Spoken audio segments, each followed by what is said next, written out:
والصلاة والسلام على رسوله الكريم وعلى آله وصحبه أجمعين ومن تبعهم بإحسان إلى يوم الدين أما بعد. عن أنس بن مالك رضي الله عنه عن النبي صلى الله عليه وسلم قال: من عزى أخاه المؤمن في مصيبة كساه الله حلة خضراء يحبر بها يوم القيامة. قيل: يا رسول الله وما يحبر؟ قال: يغبط. أورده الألباني في كتابه أحكام الجنائز وبدعها. محترم سامعین کرام، اس سے پہلے کے دروس میں میت کو دفن کرنے کے تعلق سے جو احکام و مسائل ہیں وہ بیان کیے جا چکے ہیں، اور اس کے بعد ایک اور مسئلہ ہے جس کو بیان کرنا یہاں پہ انتہائی ضروری ہے، کیونکہ ہماری شریعت یعنی شریعت اسلامیہ نے انسانی زندگی کے ہر پہلو پہ وہ رستہ اور ان باتوں کو واضح طور پہ بتلایا ہے، ان رستوں کو واضح کیا ہے، ان باتوں کو بتلایا ہے جن رستوں پر چل کر کے، جن باتوں پر عمل کر کے انسان دنیا اور آخرت دونوں کو سنوار سکتا ہے۔ تو جب کسی کے گھر میں موت ہو جاتی ہے، اس کے اپنے اور پرائے انتقال کر جاتے ہیں، تو اس کے بعد شریعت نے دلجوئی کے واسطے ایک عمل جو اجر و ثواب کا باعث بھی ہے، اور مرنے والے کے جو پسماندگان ہیں، جو ان کے خیش و اقارب ہیں، ان کی دلجوئی کی وجہ بھی ہے، اس کو بھی شریعت نے واضح کیا ہے۔ اس کے بارے میں جو احکام و مسائل ہیں اس کو بھی شریعت نے بتلایا ہے، اور وہ عمل ہے تعزیت، یعنی جن کے گھر میں موت ہوئی ہے ان کے گھر والوں کو جا کر کے تسلی دینا، دلاسا دینا، ان کی دلجوئی کرنا، یہ شریعت کے اندر بہت ہی اہم ترین مسئلہ ہے۔ اور افسوس کی بات ہے کہ اس معاملے میں بھی بہت سارے لوگوں نے اپنی طرف سے بہت سارے رسم و رواج اور خرافات کو اپنے معاشرے کے اندر جگہ دے دیا ہے، لہذا مناسب معلوم ہوتا ہے کہ تعزیت کے تعلق سے بھی کچھ اہم ترین باتیں آپ کی خدمت میں پیش کر دی جائیں۔ معزز سامعین کرام، لفظ تعزیت اس کا مطلب ہوتا ہے تسلی دینا، اور یہ جو تعزیت ہے یہ عربی لفظ ہے، اور یہ عزا یعزی تعزیہ باب تفاعل کا مصدر ہے، اس سے تعزیت آتا ہے اور اس کا مطلب ہوتا ہے تسلی دینا۔ اس سلسلے میں ایک روایت ہے، قرہ مزنی رضی اللہ عنہ بیان کرتے ہیں، اور یہ جو روایت ہے یہ سنن نسائی حدیث نمبر 2090 کی ہے۔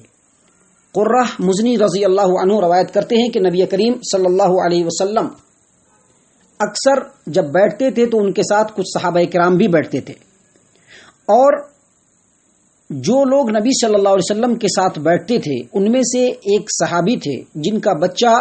ہمیشہ ان کے پیچھے پیچھے چلا آتا تھا، تو وہ صحابی آگے بڑھا کر کے ان کو اپنے گود میں بٹھا لیا کرتے تھے۔ نبی اکرم صلی اللہ علیہ وسلم کے اس ساتھی یعنی صحابی رسول صلی اللہ علیہ وسلم کا وہ بچہ انتقال ہو گیا۔ نبی صلی اللہ علیہ وسلم کے مجلس میں کئی دنوں تک وہ صحابی نہیں آئے، تو نبی اکرم صلی اللہ علیہ وسلم نے پوچھا کہ فلاں آدمی کہاں ہے؟ لوگوں نے کہا کہ ان کے بچے کا انتقال ہو گیا ہے۔ آپ صلی اللہ علیہ وسلم گئے اور ان کی تعزیت کی، ان کو تسلی دیا۔ جب ان کو تسلی دیا تو اس آدمی نے کہا کہ میرا بچہ مجھ سے فوت ہو گیا ہے اور اس کا بڑا غم ہے مجھ کو۔ نبی اکرم صلی اللہ علیہ وسلم نے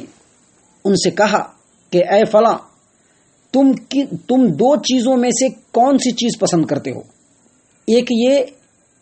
کہ یہ جو بچہ ہے تم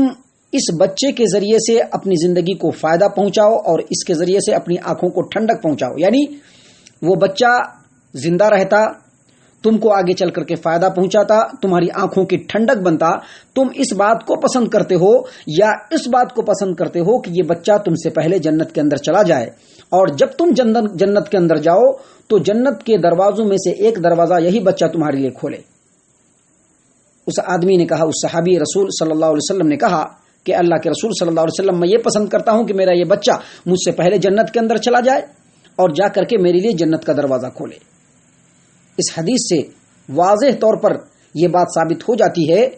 کہ میت کے اہل و عیال جو موت ہو چکے ہیں ان کے اہل و عیال کی تعزیت کرنا یہ مشروع اور مسنون ہے، اور نبی صلی اللہ علیہ وسلم نے یہ عمل کیا ہے، جیسا کہ ایک صحابی کے جیسا کہ اس حدیث سے ثابت ہوا کہ ایک صحابی کا جو بچہ انتقال ہو گیا تو نبی اکرم صلی اللہ علیہ وسلم نے اس کی تعزیت کی۔ اور یہ جو تعزیت کا جو عمل ہے یہ بڑا ہی افضل ترین عمل ہے، جیسا کہ ابھی حدیث آپ کے سامنے پیش کی گئی، ابھی شروع میں آپ کے سامنے حدیث پیش کی گئی انس بن مالک رضی اللہ عنہ کی، جس کو علامہ البانی رحمہ اللہ نے اپنی کتاب احکام الجنائز و بدعہا مسئلہ نمبر 111 اور پیج نمبر 162 پہ اس تعلق سے علامہ البانی رحمہ اللہ نے اس حدیث کو پیش کیا ہے تاریخ خطیب اور تاریخ دمشق ابن عساکر کے حوالے سے کہ انس بن مالک رضی اللہ عنہ بیان کرتے ہیں کہ نبی صلی اللہ علیہ وسلم نے فرمایا، جس نے اپنے کسی مومن بھائی کی مصیبت میں تسلی دی، جس نے اپنے کسی مومن بھائی کو اس کی مصیبت میں تسلی دی، من عزا اخاہ المؤمن فی مصیبت، جس نے مصیبت میں اپنے کسی مومن بھائی کی تعزیت کی، اس کو تسلی دی، تو اللہ تبارک و تعالی قیامت کے دن اس کو ایسا سبز رنگ کا لباس پہنائے گا، اللہ تبارک و تعالی ایسا سبز رنگ کا لباس پہنائیں گے جس کے ذریعے سے قیامت کے دن اس پر رشک کیا جائے گا، یحبر بہا یوم القیامہ، قیامت کے دن اس پر رشک کیا جائے گا۔ لوگوں نے پوچھا کہ اللہ کے رسول صلی اللہ علیہ وسلم ما یحبر، یہ یحبر کیا ہے؟ اللہ کے رسول صلی اللہ علیہ وسلم نے فرمایا یغبت، یعنی قیامت کے دن اس تسلی دینے والے عمل انجام دینے کی وجہ سے، اس تعزیت کے عمل کو انجام دینے کی وجہ سے اللہ تبارک و تعالیٰ اس کو سبز رنگ کا لباس پہنائیں گے، اور اس لباس کے اوپر اور اس کے پہنائے جانے کے اوپر لوگ اس کے اوپر رشک کریں گے۔ تو اس سے پتہ چلا کہ یہ تعزیت ہے یہ بڑا ہی اہم ترین اور بہت ہی افضل ترین عمل ہے، اور اس عمل کو نبی اکرم صلی اللہ علیہ وسلم کی اس بیان کی وجہ سے اور نبی صلی اللہ علیہ وسلم کے عمل کی وجہ سے ہم تمام مسلمانوں کو بھی یہ عمل اپنانا چاہیے۔ محترم سامعین کرام، یہ جو تعزیت کا جو عمل ہے اس کے لیے نبی صلی اللہ علیہ وسلم نے بھرپور رہنمائی فرمائی ہے۔ ہم کسی کے ہاں جائیں، اگر کوئی کسی کے گھر میں کوئی مر جاتا ہے، کسی کی وفات ہو جاتی ہے، اور ہم اس کے پسماندگان کو، اس کے گھر کے لوگوں کو جب ہم تسلی دینے کے لیے جاتے ہیں اور تعزیت کے لیے ہم جاتے ہیں تو ہمیں وہاں پر کیسے جملے استعمال کرنے چاہیے، کس طرح کی الفاظ بولنے چاہیے، کیسی دعائیں کرنی چاہیے، نبی صلی اللہ علیہ وسلم نے اس سلسلے میں بھی ہماری بھرپور رہنمائی فرمائی ہے۔ محترم سامعین کرام، اس سلسلے میں صحیح البخاری کی روایت ہے، صحیح البخاری کتاب الجنائز حدیث نمبر 1280 پر 4، اسامہ بن زید رضی اللہ عنہ سے روایت ہے، انہوں نے فرمایا کہ نبی صلی اللہ علیہ وسلم کے ایک صاحبزادی نے آپ کو پیغام بھیجا کہ میرا بیٹا فوت ہو رہا ہے، مر رہا ہے، آپ ہمارے ہاں تشریف لائیں۔ آپ نے سلام کہتے ہوئے واپس پیغام بھیجا۔ اللہ کے رسول صلی اللہ علیہ وسلم نے فرمایا ان للہ ما اخذ ولہ ما اعطا، ان للہ ما اخذ وَلَهُ مَا أَعْطَى وَكُلُّ شَيْءٍ عِنْدَهُ بِأَجَلٍ مُّسَمًّى فَلْتَصْبِرْ وَلْتَحْتَسِبْ، یعنی جو کچھ اللہ تبارک و تعالیٰ نے تم سے لے لیا وہ اللہ تبارک و تعالیٰ ہی کا تھا، جو اللہ نے تم سے لے لیا وہ اللہ رب العزت کا ہی تھا، اور جن چیزوں سے اللہ نے تم کو نوازا ہے وہ بھی اللہ تبارک و تعالیٰ کا ہی ہے۔ وَكُلُّ شَيْءٍ عِنْدَهُ بِأَجَلٍ مُّسَمًّى، اور جو کچھ بھی رب نے تم کو دیا ہے یا جو کچھ بھی رب نے یہاں پر بھیجا ہے، ہر چیز کے لیے ایک مقرر وقت ہے، اور تمہارے بچے کا بھی وقت مقرر ہے۔ فَلْتَصْبِرْ، لہذا تم صبر کرو، وَلْتَحْتَسِبْ، اور جو صبر کر رہے ہو اس پر اجر و ثواب کی بھی امید رکھو۔ لہذا ہم اگر کسی کے ہاں تعزیت کے لیے جائیں تو وہاں پر ہمیں اسی طرح کے جملے استعمال کرنے چاہیے، اس کو تسلی دینا چاہیے، کہنا چاہیے کہ اللہ تبارک و تعالیٰ نے جو کچھ دیا ہے وہ بھی اللہ کا ہی ہے، جو اللہ لے رہا ہے وہ بھی اللہ کا ہی ہے، اور ہر چیز کے لیے اس دنیا کے اندر ایک وقت مقرر ہے، لہذا ہر انسان کو اگر اس سے کچھ چھن جائے، کچھ فوت ہو جائے تو اس پر صبر کرنا چاہیے، اور اس صبر کے اوپر اللہ تبارک و تعالیٰ سے اجر و ثواب کی بھی امید رکھنی چاہیے۔ اسی طرح سے ہمیں جب تعزیت کے لیے جانا چاہیے تو وہاں پر کیسے جملے استعمال کرنا چاہیے، اس سلسلے میں اللہ کے رسول صلی اللہ علیہ وسلم کی دعا ہے، بڑی پیاری دعا ہے، غور سے سنیے۔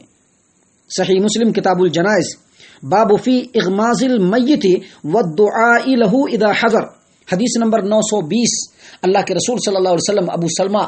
رضی اللہ عنہ کے وفات پر جب گئے اور جب ان کی وفات ہو گئی تو نبی صلی اللہ علیہ وسلم نے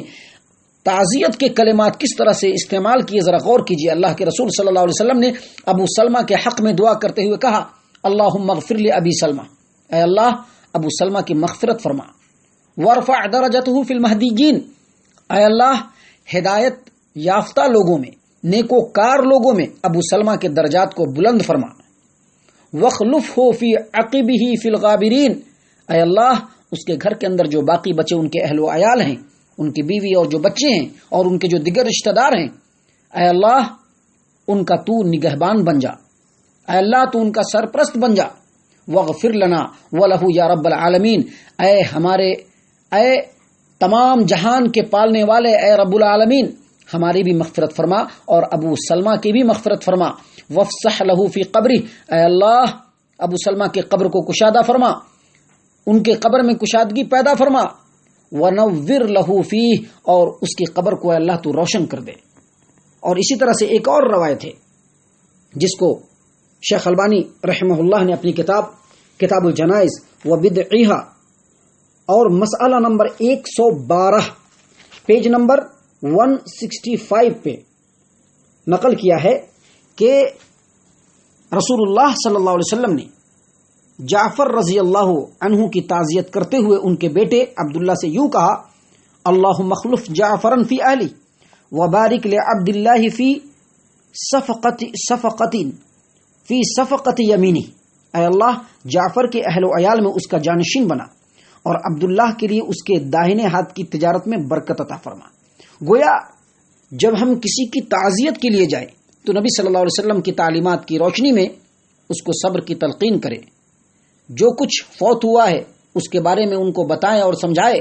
کہ جو کچھ رب نے دیا ہے وہ سب رب کا ہی ہے، جو رب لے رہا ہے وہ بھی رب کا ہے، اور اس کے بعد میت کے لیے مغفرت کی دعا کرے، اپنے لیے مغفرت کی دعا کرے اور ان کے پسماندگان کے لیے صبر کی بھی دعا کرے اور ان کے لیے اچھائی اور بھلائی کی بھی دعا کرے۔ معزز سامعین کرام، تعزیت کے تعلق سے جو احکام و مسائل ہیں انشاءاللہ آگے اور بھی آپ کے سامنے بیان کیے جائیں گے۔ اللہ تبارک و تعالیٰ سے ہم ابھی دعا کرتے ہیں کہ اللہ تبارک و تعالیٰ ہم تمام کو صحیح علم کتاب و سنت کی روشنی میں سیکھنے اور اس علم کے اوپر عمل کرنے کی توفیق عنایت فرمائے، آمین یا رب العالمین، وما علینا الا البلاغ المبین۔